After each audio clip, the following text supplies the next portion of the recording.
सावन सोमवार की यह है व्रत कथा। जरूर सुने, पूरी होगी मनचाही मुराद।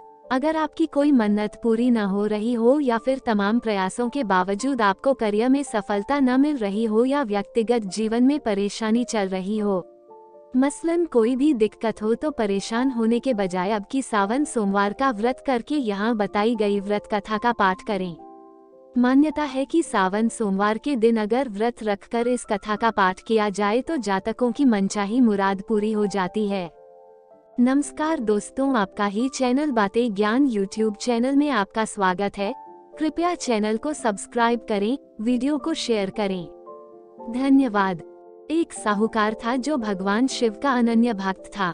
उसके पास धन धान्य किसी भी चीज की कमी नहीं थी, लेकिन उसकी कोई संतान नहीं थी और वह इसी कामना को लेकर रोज शिवजी के मंदिर जाकर दीपक जलाता था। उसके इस भक्तिभाव को देखकर एक दिन माता पार्वती ने शिवजी से कहा कि प्रभु, ये साहूकार आपका अनन्य भक्त है, इसको किसी बात का कष्ट है तो आपको उसे अवश्य दूर करना चाहिए। शिवजी बोले कि हे पार्वती, इस साहूकार के पास पुत्र नहीं है, यह इसी से दूर ही रहता है।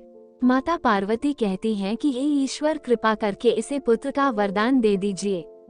तब भोलेनाथ ने कहा कि हे पार्वती, साहूकार के भाग्य में पुत्र का योग नहीं है।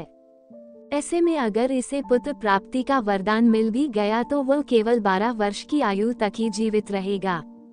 ये सुनने के बाद भी माता पार्वती ने कहा कि हे प्रभु, आपको इस साहूकार को पुत्र का वर देना ही होगा, अन्यथा भक्त क्यों आपकी सेवा पूजा करेंगे। माता के बार बार कहने से भोलेनाथ ने साहूकार को पुत्र का वरदान दिया, लेकिन ये भी कहा कि वो केवल 12 वर्ष तक ही जीवित रहेगा।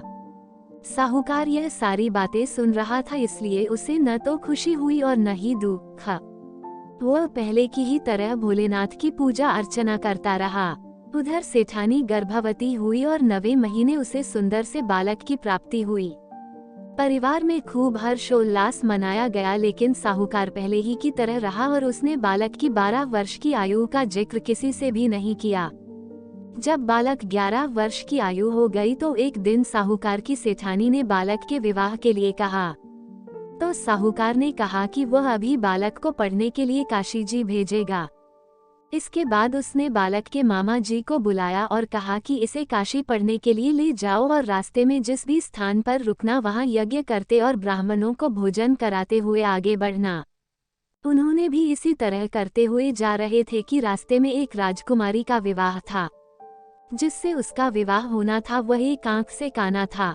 तो उसके पिता ने जब अति सुंदर साहूकार के बेटे को देखा तो उनके मन में आया कि क्यों न इसे ही घोड़ी पर बिठाकर शादी के सारे कार्य संपन्न करा लिए जाएं।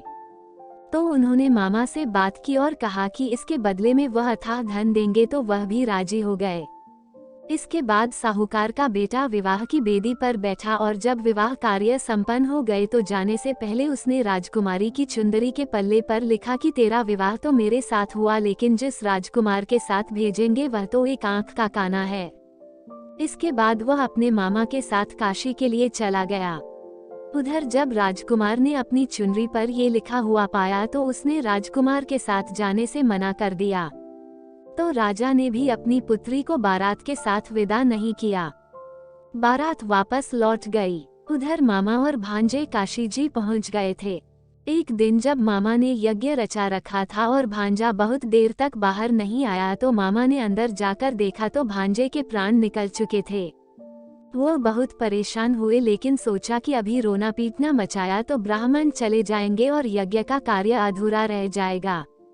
जब यज्ञ संपन्न हुआ तो मामा ने रोना पीटना शुरू किया। उसी समय शिव पार्वती उधर से जा रहे थे तो माता पार्वती ने शिवजी से पूछा, हे प्रभु, ये कौन रो रहा है। तभी उन्हें पता चलता है कि यह तो भोलेनाथ के आशीर्वाद से जन्मा साहूकार का पुत्र है।